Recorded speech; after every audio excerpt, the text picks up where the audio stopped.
Bueno, como les decía Franklin, hoy día les voy a hablar de cómo la crisis social y la crisis sanitaria, desde alguna perspectiva han ido acelerando la transformación digital del Estado, pero también tratar de responder si esta pregunta en el marco de si se generaron iniciativas que son de corto plazo, de largo plazo, si realmente trascienden únicamente las crisis y van a ir más allá. Ya, entonces un poquito para complementar la presentación que me hizo Franklin, bueno, contarles que soy boliviana de nacimiento, pero soy chilena de corazón, tengo toda mi familia acá en Chile y vivo hace más de 15 años en este hermoso país y bueno, trabajando en todos los temas de transformación digital principalmente y en una empresa de tecnología a la cual yo represento el día de hoy, a la cual quiero mucho, pertenezco a la familia Everis y que también les voy a empezar a contar sobre la empresa en la cual trabajo, ¿vale? Un poquito el marco de la presentación del día de hoy es bajo seis capítulos que quiero compartir con ustedes. El primero es contarles quiénes somos, quién es Everis. Voy a hacerlo de manera muy resumida porque igual los meses pasados tuvieron charlas, por ejemplo, de Nelson Wilson y él ya les había dado un pincelazo de quiénes somos. Pero también me quiero detener en cuál es nuestro rol en sector público y cómo hemos estado trabajando con distintas instituciones del sector público. Ya y en mi caso hace más de 10 años. También cuál es la motivación de traerles esta charla el día de hoy, porque hablamos de aceleración en la transformación digital. Contarles un poquito de cómo es el gobierno digital en Chile, qué es, cuáles son sus objetivos estratégicos y operativos, la ley que ahora los soporta y cuáles son las principales palancas y motivaciones, ¿vale? Luego, la triple crisis chilena. Acá aumenté una crisis adicional a lo que era el título del seminario, pero quería contarles cómo, desde mi perspectiva, la crisis social, sanitaria y la crisis política que venimos arrastrando hace muchos años atrás han traído dificultades, ¿ya? Y cuáles son esas dificultades desde mi perspectiva, por supuesto, y desde lo que he ido evidenciando con mi trabajo en sector público, y también qué acciones ha tomado el Estado para dar respuesta a estas crisis en el marco de transformación digital. Y por último voy a terminar con conclusiones de decirles, oye, se está haciendo bien, no se está haciendo bien, y un poco responder lo que les había dicho al inicio de esta charla. Bueno, voy a detenerme también en ciertos momentos con ciertas frases que a mí me hacen mucho sentido, como por ejemplo, esta que es de Bernardo Crespo, un académico de un programa de transformación digital, que habla que dice, lo digital como palanca de transformación es un camino y nunca una meta. Y acá un poquito es reflexionar sobre cómo lo digital realmente tiene que ir evolucionando, ¿no? Es un camino que va a ir cambiando, es dinámico y finalmente la meta es mantenerse actualizado en el tiempo y ser oportuno en esos cambios. Y tiene una carga pesada el proceso porque es un cambio de cultura constante y que cambia mucho la forma y la dinámica de toma de decisiones, ¿vale? Bueno, como les comentaba, pues les voy a contar un poquito quiénes somos. Everis es una empresa multinacional, pertenecemos al grupo Entity Data, que es la octava compañía de servicios TIC en el mundo.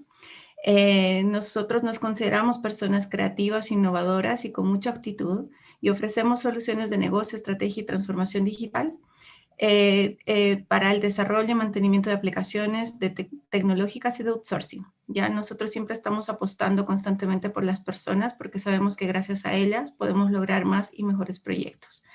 En Chile somos más de 1.200 profesionales y tenemos un centro de alto rendimiento en Temuco que ahora tiene más de 500 profesionales también. Trabajamos en distintas industrias como sector público, seguros, salud, banca, telecom, energía e industria. Y bueno, un poquito contarles que a nivel global estamos presentes en más de 17 países, tenemos profesionales de más de 80 nacionalidades y bueno, en el último año hemos incorporado más de 3.500 profesionales dentro de la compañía. ¿Cuál es nuestro propósito? es convertir oportunidades en realidades que mejoran la vida de las personas con innovación, tecnología y talento, ¿ya? Y esto es en el marco también de cómo nosotros vamos yendo e impulsando la transformación digital. ¿Qué hacemos en sector público? Ya hace más de 14 años que nosotros estamos colaborando con la transformación del sector público chileno. Nosotros siempre tenemos la fiel misión de tratar de trabajar, de aportar valor hacia las instituciones chilenas, siempre avanzando hacia un gobierno digital que sea abierto, que sea transparente y que esté orientado en mejorar la calidad de vida de los ciudadanos. ¿En qué marco lo hacemos? Bueno, tenemos distintas líneas de negocio dentro del sector público. Nos dedicamos a proyectos dentro de servicios de salud y sociales. También transitamos sobre el negocio del mercado laboral digital. También vemos el tema de las ciudades o smart cities. También estamos trabajando en justicia, seguridad pública y defensa. Trabajamos también en la línea de recursos públicos, con, por ejemplo, el Ministerio de Hacienda, la propiedad intelectual e innovación y también todo en el marco del gobierno digital.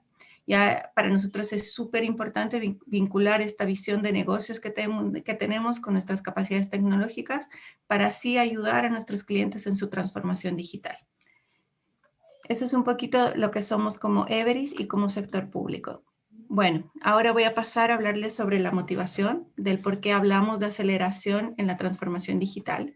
Y de nuevo voy a ir hacia una reflexión. El principal problema para la transformación de una administración pública no es el presupuesto, sino es la estrategia y el liderazgo. Ya constantemente nosotros vemos y hay datos donde dicen que el 2,3% del PIB de la nación está destinado a lo que son proyectos en tecnología y comunicación. Y sí, sí, a nivel cuantitativo se puede ver como una gran dificultad, pero realmente considero que la estrategia y el liderazgo son las verdaderas palancas para generar transformación, porque si tú tienes estrategias de Estado y liderazgos que tienen miras más allá del gobierno de turno, siento que de verdad podríamos gatillar transformación en una administración. Bueno, ahora les quiero hablar sobre la importancia del rol del Estado, ¿ya?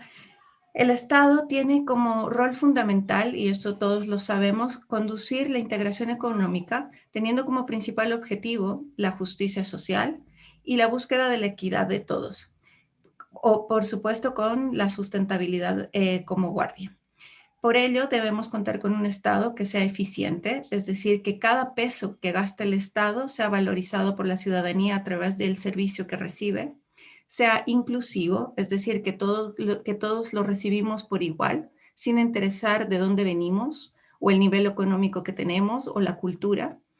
También debe ser abierto, donde la ciudadanía te dice también cómo quiere recibir el servicio y nosotros trabajamos para hacérselo llegar de esa forma.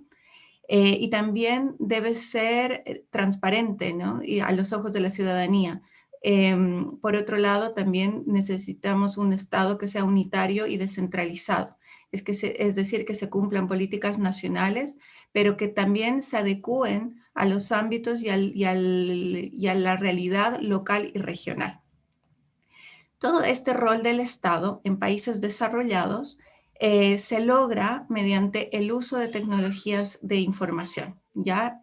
O sea, se cumplen los objetivos del Estado a través de tecnología de información, dado que todos sus procesos tradicionales se convierten en digitales mayoritariamente, transitando hacia gobiernos más bien digitales.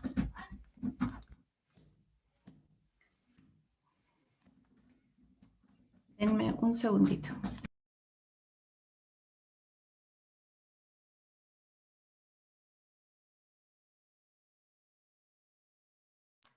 Ya, disculpen, ahí tuve un problemita.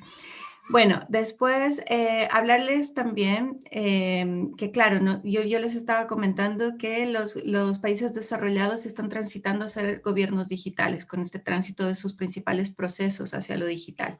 Sin embargo, en América Latina nos hemos retrasado en términos de alcanzar gobiernos digitales. Y esto es porque mayoritariamente tenemos trámites presenciales, donde podemos evidenciar que contamos con procesos que son poco flexibles y casi el 90% de los trámites se hacen presencialmente, como les decía anteriormente, donde 50% de ellos son resueltos en la primera visita y 25% de los trámites requieren más de 3 visitas para concretarse. Después también podemos evidenciar que existe corrupción al hacer trámites. Ya 29% de latinoamericanos paga sobornos para concluir un trámite y hay un alto costo social para los trámites difíciles, ya que las personas que tienen ingresos menores tienen dificultades para poder acceder a esos trámites. Después también tenemos trámites que son difíciles de realizar y esta dificultad y el desconocimiento de cómo realizarlos y de la coordinación entre instituciones complejiza también el acudir o el ser atendidos por los servicios públicos, ¿vale? Lo que genera además una alta desconfianza. Después, también vemos que hay muy poco uso de los canales digitales actualmente y antes de la crisis sanitaria habían estudios que decían que el 7% de la población únicamente hacía uso de canales digitales. Por eso también nos damos cuenta que es necesario contar con herramientas que aporten en mayor medida al uso de canales digitales, facilitando acceso a servicios, conectando a los ciudadanos con los servicios, intercambiando información, evitando duplicidad y, por supuesto, generar transacciones seguras y confiables. Ahora también estos datos que les entrego se refuerzan porque lamentablemente la crisis social, sanitaria y política de las que les voy a hablar a continuación han mostrado con mayor fuerza las debilidades del sistema en este ámbito. ¿Ya? Pero peor aún es que todos sabemos que puede ser mucho mejor. Y ahí reflexionamos sobre que necesitamos un Estado que base su relación con los ciudadanos a través de tecnología. Y esto va a gatillar que seamos un Estado cercano al ciudadano y que el ciudadano sea cercano al Estado, permitiéndonos gestionar la información, accionar proactivamente y poner siempre primero los derechos y obligaciones de todos. Ya es súper importante que las instituciones interactúen por medios digitales y de manera automatizada, se reduzcan costos operativos, necesitamos ganar eficiencia, ser más transparentes, gestionar la información de manera oportuna y recobrar principalmente la confianza entre el Estado y los ciudadanos. Acá, por ejemplo, es cuando nos empezamos a preguntar, ¿realmente estas crisis están acelerando la transformación digital? Y yo no sé si a todos les llegó este meme, pero a mí me llegó y además en el LinkedIn hay bastantes encuestas que te preguntan quién aceleró realmente la transformación digital, tanto del Estado como de la empresa o de la organización donde uno trabaja. Y la mayoría de las respuestas dicen que el coronavirus, ¿no? Entonces, acá nos llama la reflexión y a querer responder objetivamente si cuán atrasados estamos antes de la crisis, qué medidas se estaban tomando para poder acelerar el cambio, si estas medidas están funcionando, pero lo más importante es saber si son cambios duraderos o lastimosamente empezar a evidenciar que son cambios solamente para la foto o para el gobierno de turno. Y es importante empezar a tratar de responder estas preguntas. Y este es el objetivo de esta charla que les tengo hoy día, tratar de yo misma, desde mis reflexiones y desde mis conclusiones, tratar de empezar a responderlo. Bueno, ahora les voy a contar un poquito lo que hace el gobierno digital en Chile y cuáles son sus principales objetivos, la ley que lo soporta, las palancas y motivaciones. Voy a partir con esta reflexión, porque muchas veces está la palabra de moda o la herramienta de turno, pero realmente, por ejemplo, como nos dice Idoia Ortiz, que es una directora del Tech Lab del sector público en Instituto Empresa, nos dice, no sirve de nada que nuestros gobiernos inviertan en Big Data si se aplica a servicios públicos mal diseñados o si los datos que alimentan los sistemas son de mala calidad o si los funcionarios no utilizan las nuevas capacidades predictivas del análisis de datos para su toma de decisiones. Ya, como les decía anteriormente, es necesario repensarse a veces los servicios, repensarse los procesos que están por detrás antes de implementar tecnología por implementar tecnología. Eso realmente no es la transformación digital. Pero bueno, parto con esa reflexión para contarles un poquito lo que es el gobierno digital en Chile. Comentarles que el gobierno digital está enmarcado en varias unidades de transformación digital, principalmente una que está sentada dentro de la Secretaría General de la Presidencia, y otra que también son como, es como una Secretaría de Modernización del Estado, que es parte del Ministerio de Hacienda, y sus principales objetivos estratégicos es mejorar los servicios del Estado, aumentando el bienestar y la confianza del ciudadano, a través de servicios que sean oportunos, sean accesibles y estén, ojalá, provistos de igualdad en condiciones. También se habla de mejores políticas públicas, más transparencia y participación a través de información, generando interacción y fortalecimiento de la democracia y generando confianza del ciudadano. Otro objetivo que tienen es consolidar la transformación digital como una política de Estado en base a las necesidades ciudadanas, mediante uso estratégico de tecnologías digitales, de datos, de la innovación, definición de principios, estándares e iniciativas que puedan evolucionar en el tiempo. Ya estos un poco los objetivos estratégicos de transformación digital del Estado. Después, contarles que los principios estratégicos es que este gobierno digital debe ser centrado en las personas, es decir, que siempre debemos tender a analizar las necesidades de la ciudadanía, cuáles son los actores que están involucrados, levantar información, testear, probar, todo esto para asegurar la utilidad y la usabilidad de los servicios digitales. También debe ser un Estado digital por diseño, que nos permita integrar el uso de las tecnologías digitales en todo el ciclo, con el objetivo que todo nuevo producto del Estado sea digital desde su origen, ya principalmente eso. También es que el gobierno digital debe ser abierto y colaborativo por defecto, es decir, que las herramientas para digitalización y transformación sean desarrolladas por y para el Estado en código abierto, y eso genere y además tenga por detrás estándares abiertos y disponibles para su reutilización. También queremos generar un gobierno que esté basado en datos, con políticas públicas que tengan evidencia, que tengan un uso intensivo de datos e integración con investigación cualitativa para el diseño de servicios de calidad. Y por último, ser un Estado proactivo, que en base a toda esta información que se va recabando con los medios digitales, nosotros podamos llegar de manera oportuna a la solución de problemas que pueda tener la ciudadanía.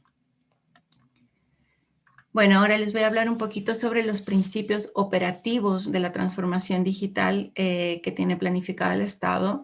El primero es la infraestructura de datos para el Estado, que debe basarse en una infraestructura y arquitectura de datos comunes para avanzar y facilitar la integración de los servicios y la interoperabilidad. Después también hablamos de una integración de los servicios del Estado, es decir, que tengamos canales que nos permitan entregar servicios e información de otras instituciones, es decir, que estén completamente integrados y que la información del ciudadano pueda ser entregada por cualquier servicio y no el ciudadano tener que dar su información cada vez que va a una atención o va a acudir a una atención. Por otro lado, también otro de los principios operativos es el tema de la ciberseguridad y la protección de datos y privacidad, ya donde se tiene que poner especial énfasis en esto y asentar las plataformas digitales en ese ámbito. También está el tema de la estandarización de los procesos del Estado, donde se va a apuntar a, a la estandarización, por supuesto, de los procesos y también a su digitalización. Hacer compras inteligentes en TI, es decir, que sea una gestión integrada de compras de los proyectos de tecnología de información en las instituciones que conforman el Estado y que ojalá no se hagan compras de manera independiente. Y por último está el tema de la promoción y atracción de talento para la transformación digital. Y para eso también se está creando equipos para la transformación que apunten hacia generar estrategias y acciones que sean de corto, mediano mediano y largo plazo para actividades o proyectos de transformación digital para mejorar los servicios del ciudadano. Un segundito. Bueno, además de eso, contarles que se han establecido 6 líneas de acción de transformación digital. La primera es la de identidad digital, que todos deberíamos acceder a los servicios públicos mediante identidad digital. Por ejemplo, lo que todos conocemos que es la clave única. Luego, tener un estado que sea de 0 filas, que esto además ahora trasciende hacia ser 0 filas presenciales, pero también 0 filas digitales, que eso es súper importante. También tener un estado 0 papel, minimizar el uso del papel en todos los servicios públicos. La cuarta acción es un estado basado en datos, utilizar toda la información de la ciudadanía en su beneficio y, por supuesto, para llegar de manera oportuna al mismo. Además, un estado protegido ante las amenazas de ciberseguridad, protegiendo todos los datos de los ciudadanos. Y también un estado que mire hacia el futuro. Y en este sexto punto es importante que siempre hagamos relevancia, que de verdad todas las acciones tienen que ser políticas de Estado y no políticas del gobierno de turno. Entonces espero que realmente las acciones que estén por detrás de esta línea de acción se mantengan en el tiempo. Bueno, ahora comentarles sobre la Ley de Transformación Digital. Como todos saben, esta ley, la 21.180, ha sido aprobada ya por el Congreso y desde mi perspectiva debe ser o es ya la más importante porque va a demarcar una de las modernizaciones más relevantes de los últimos años del Estado de Chile. Y también va a tomar varios gobiernos para su implementación, por eso hablo del trascender. Todo procedimiento administrativo, y esto es lo que a lo que nos llama esta ley de transformación, es que todo procedimiento administrativo deberá expresarse a través de los medios electrónicos establecidos por ley, salvo las excepciones legales. Ya es súper importante que aunque la ley hable de transformación digital del Estado, no hay que equivocarse porque ahora es sobre cambio del soporte del procedimiento administrativo más interoperabilidad. Entonces esto es una innovación compleja, pero es algo en lo que debemos ir trabajando todos. Quiero contarles además cuáles son los principios de esta ley. El primer principio, y acá traté de sacarles un resumen un poco de todo lo que en todo lo que está enmarcado la ley en los distintos artículos, y yo quise ponerles acá los más importantes desde mi perspectiva. El primero es el principio de economía procedimental, ya que aquí se refuerza que todas las comunicaciones entre los órganos de la administración del Estado van a ser de modo electrónico, las cuales deberán quedar debidamente registradas. Y eso quiere decir que va a generar también una economía dentro de los procedimientos interinstitución. Luego también está el presentar documentos electrónicos, tanto digitalizaciones de papel como originales electrónicos. Aquí hay un requisito de autenticidad e integridad. También habla de que el ingreso de las solicitudes se hará por medio de plataformas electrónicas, como regla general de cada organismo del Estado. Las comunicaciones oficiales entre los órganos de la administración se van a realizar mediante una plataforma única destinada para el efecto, y las organizaciones deberán remitir los documentos o información requeridos por medios electrónicos. Ya estos son como los principales principios de la ley. Bueno, ahora les quiero hablar también sobre la triple crisis de Chile, que está viviendo Chile en este momento. Y antes de eso, hacerles una nueva reflexión, es reforzar una que ya tenía anteriormente, que el principal problema para la transformación no era el presupuesto, sino es más bien la estrategia y el liderazgo. ¿Y por qué la volví a reforzar? Porque cuando estamos hablando de crisis, también la estrategia y el liderazgo que nos iba acompañando en los últimos años también están teniendo una crisis. Y es algo que quisiera reforzar.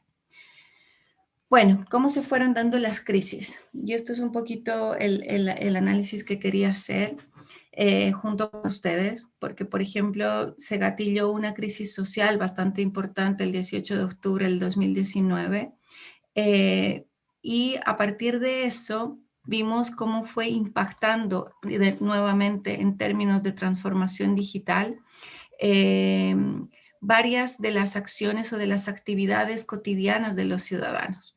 Producto del alza de 30 pesos en el precio del pasaje del metro, se genera un descontento generalizado que termina en un movimiento social bastante importante que además empieza a destapar otro tipo de necesidades que que estaban viviendo cada uno de los chilenos.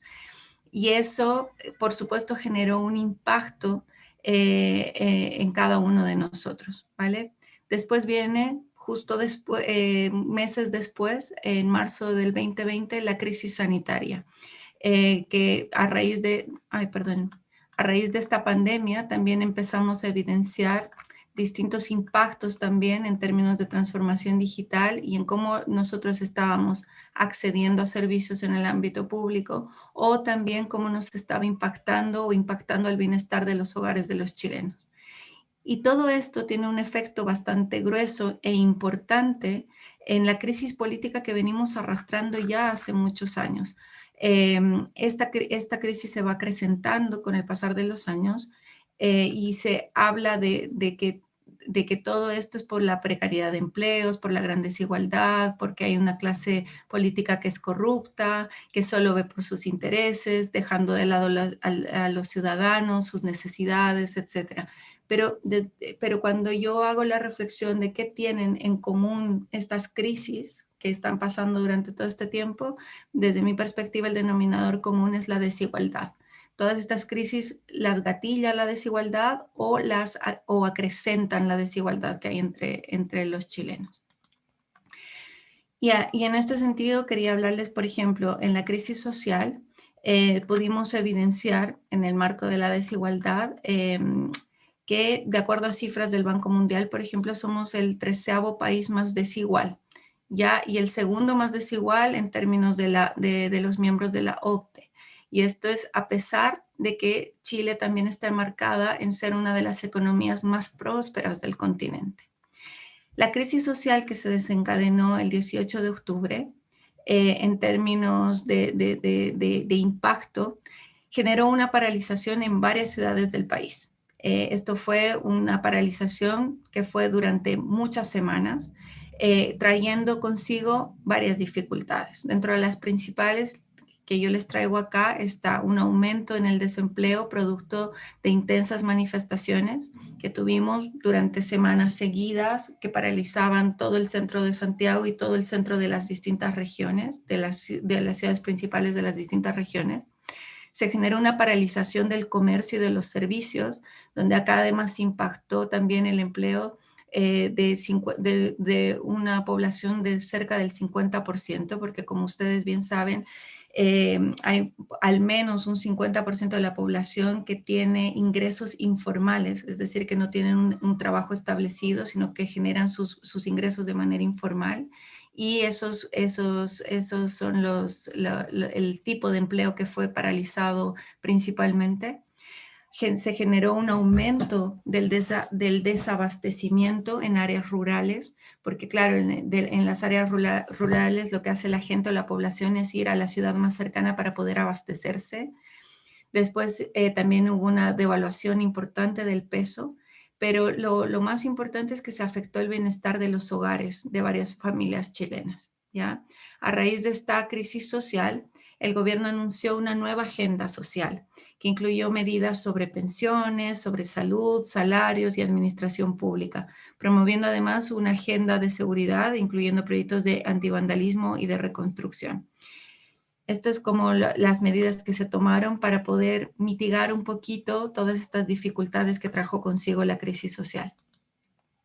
Y bueno, esta noticia que les comparto acá, que habla de cómo el desempleo ya refleja los efectos de la crisis, subiendo a un nivel mucho mayor en los 8 años, en los últimos 8 años.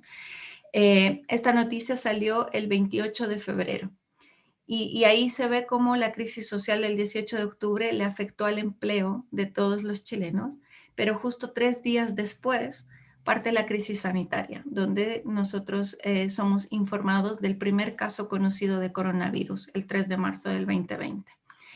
El 18 de marzo de este año también se declara el estado de catástrofe, ¿ya? Y el 22 de marzo se establece el toque de queda.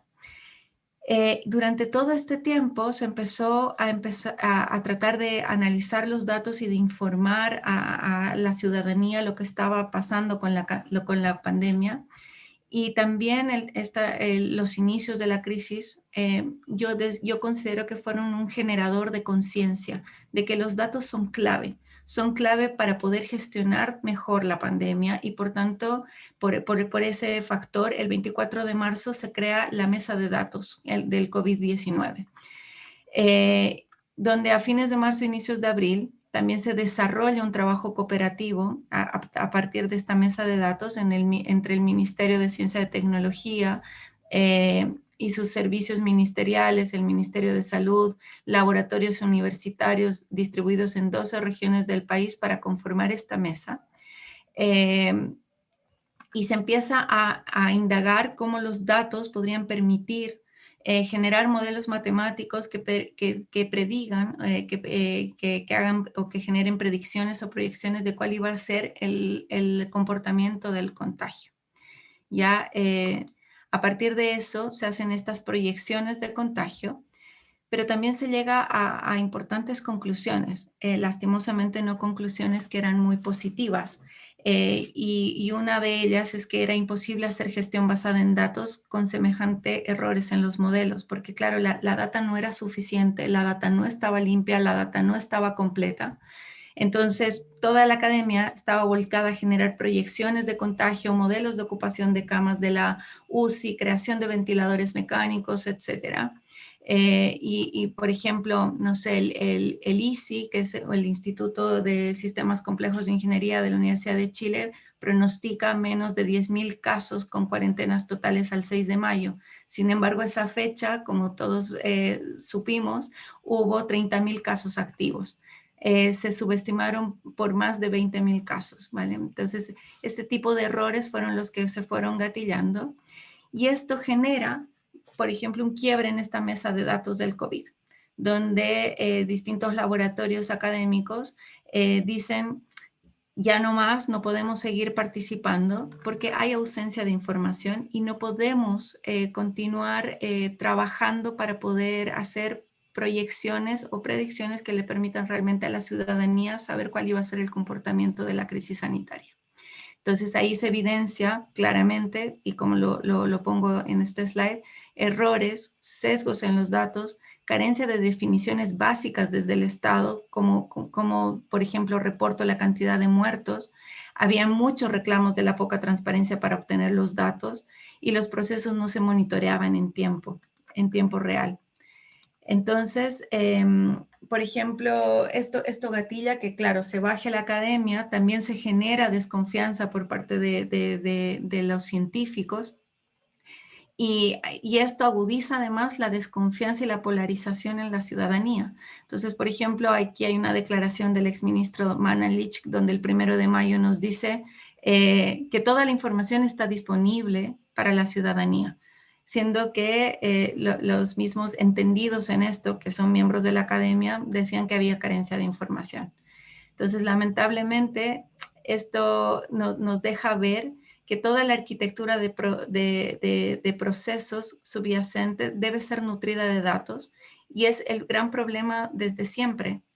Realmente los procesos no se pensaron de esa forma. Entonces, esto nos evidencia nuevamente que no estábamos preparados para poder abordar las problemáticas que nos trajo la crisis sanitaria.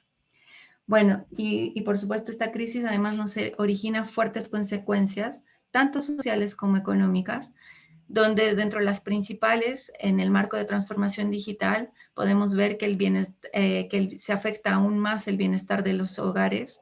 Había una falta de información y veracidad en la data, un daño muy fuerte en la producción y en la oferta, y esto ya también gatillado por el tema del confinamiento, el cierre de todos los servicios, desplazamiento limitado, entonces la gente realmente no podía generar tampoco recursos. Hubo un cambio no planificado en la dinámica de mercado, donde muchos de nosotros tuvimos que pasar de lo presencial a lo remoto. Hay altas tasas de desempleo, se evidencia aún más la brecha digital, y también se evidencia la desigualdad del acceso y el uso de servicios digitales.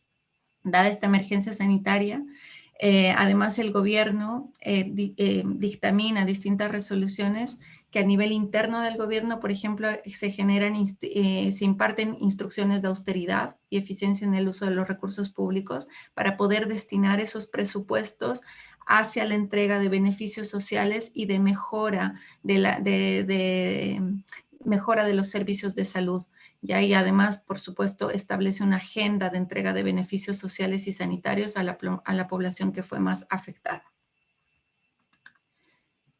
Y bueno, ¿cuál es el efecto? Desde mi perspectiva, el efecto es que toda esta crisis política que venimos arrastrando hace varios años atrás, simplemente se acrecenta mucho más, y la verdad es que se enfatiza en que no existe confianza en el gobierno por parte de la ciudadanía. Las respuestas tardías solo empeoran más la situación, no tenemos datos, no somos oportunos, no llegamos con las acciones de manera temprana, esperamos mucho para que la ciudadanía esté más confortable.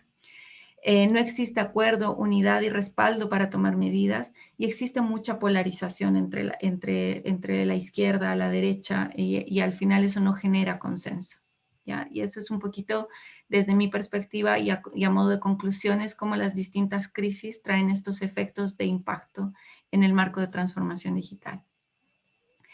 Bueno, ¿y qué acciones necesarias empezó a tomar el Estado para dar respuesta a estas crisis en el marco de transformación digital? Y bueno, acá lo que quiero es traerle distintos ejemplos de lo que empezamos a evidenciar como acciones de transformación digital que el gobierno empezó a sacar para poder mitigar un poquito toda esta suerte de dolores que les fui mencionando durante la charla.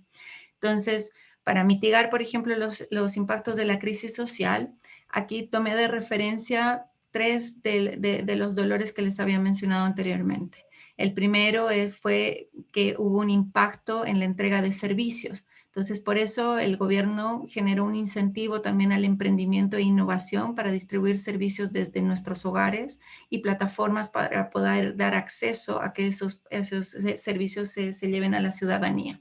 Y para eso, no sé, por ejemplo, están medidas como el Compra Pyme, o cursos que también están dando para que uno pueda implementar una pequeña empresa, pueda generar su propia empresa. Hay invitaciones para ser parte de seminarios, pero también para contar sobre lo que estamos haciendo, y qué cosas brinda, o cuáles son los servicios que se brindan como empresas los distintos hogares.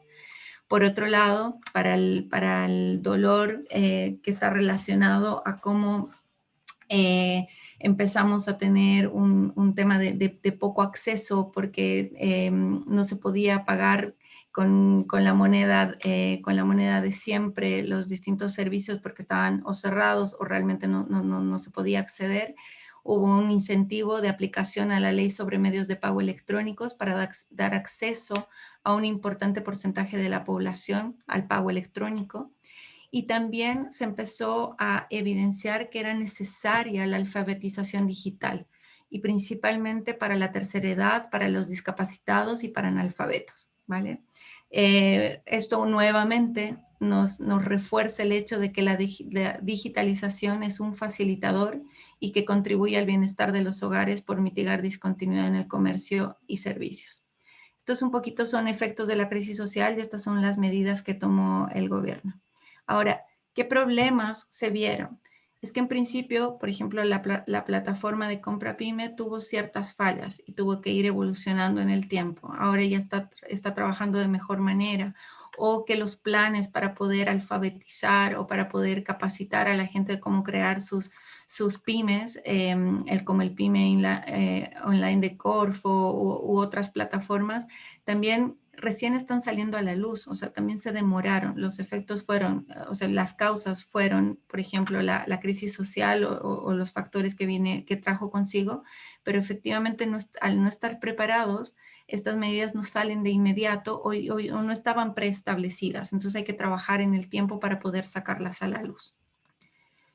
Y ahora les voy a traer también ejemplos respecto de la crisis sanitaria. Ya, bueno, como ustedes seguramente consultaron, al inicio de la pandemia los datos oficiales aparecían en el sitio del MinSal.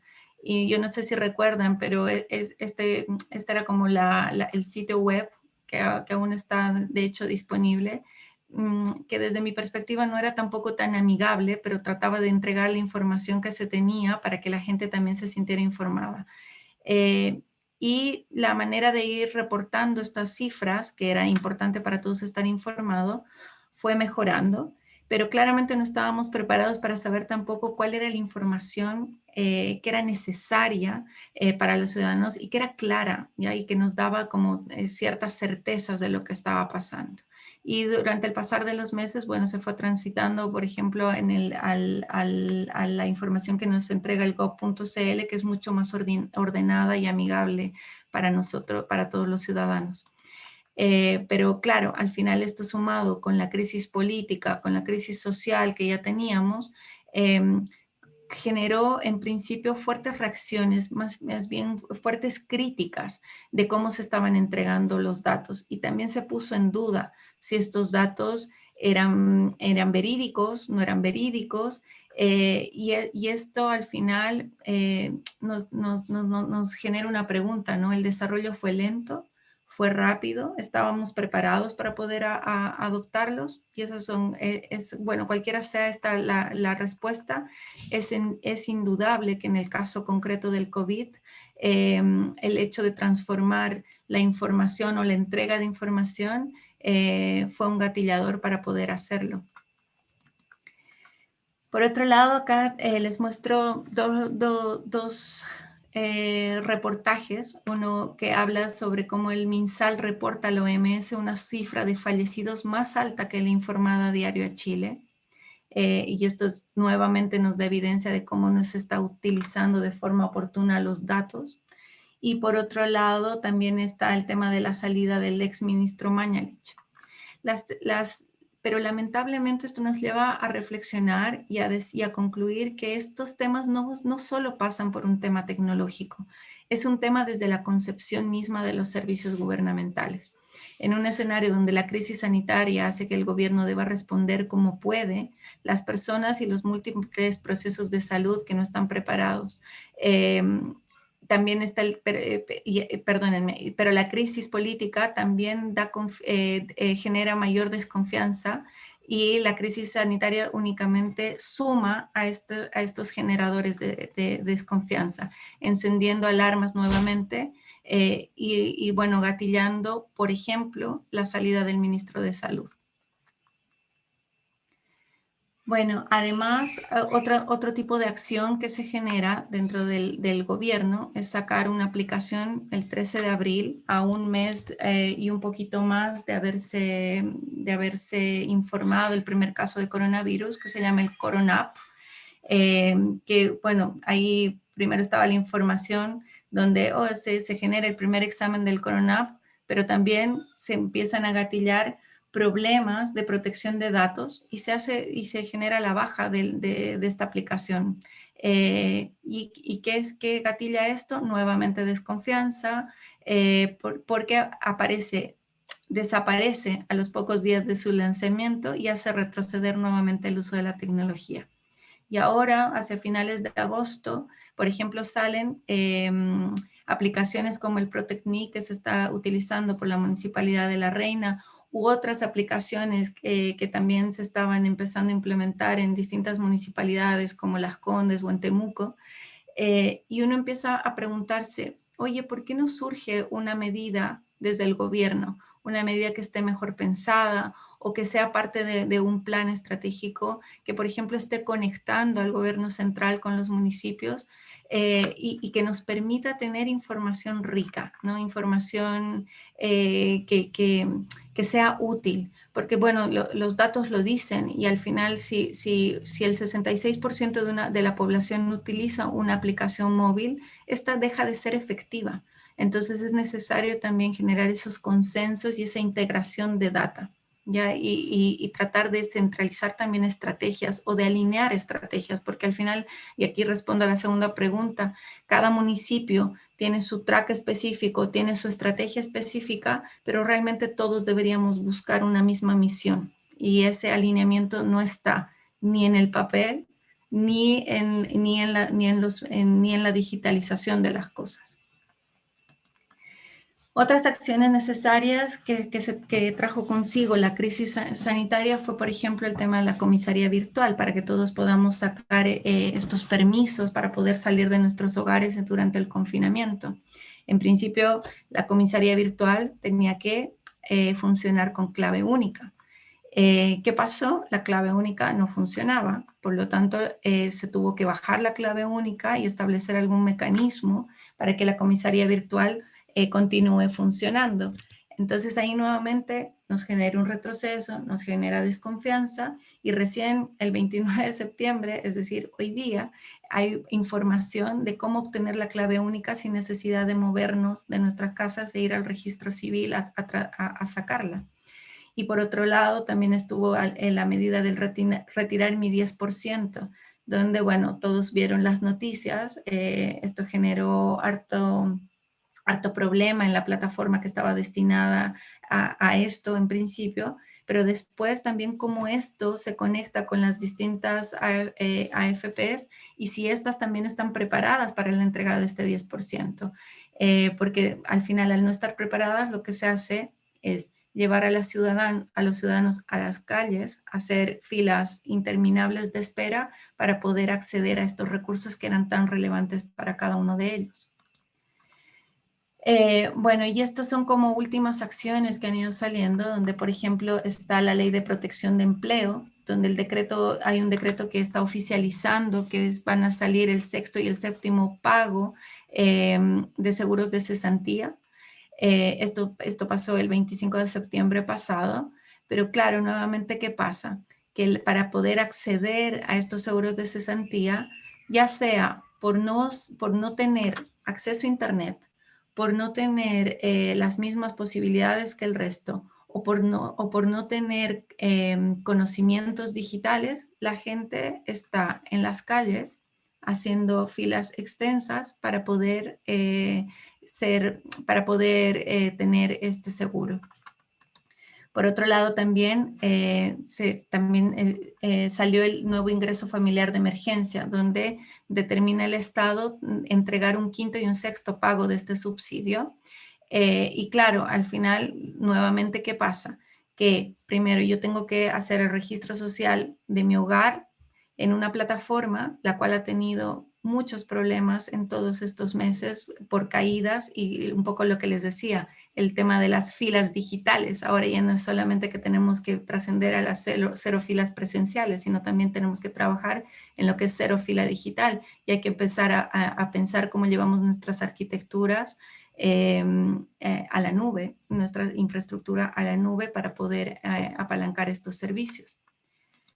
También otro ejemplo está el tema del acceso al 10% al FP. A casi 2 meses de la entrada de esta determinación del gobierno, un 82,4% de los afiliados a FP ya lo han concretado y ha hecho retiro de su 10%.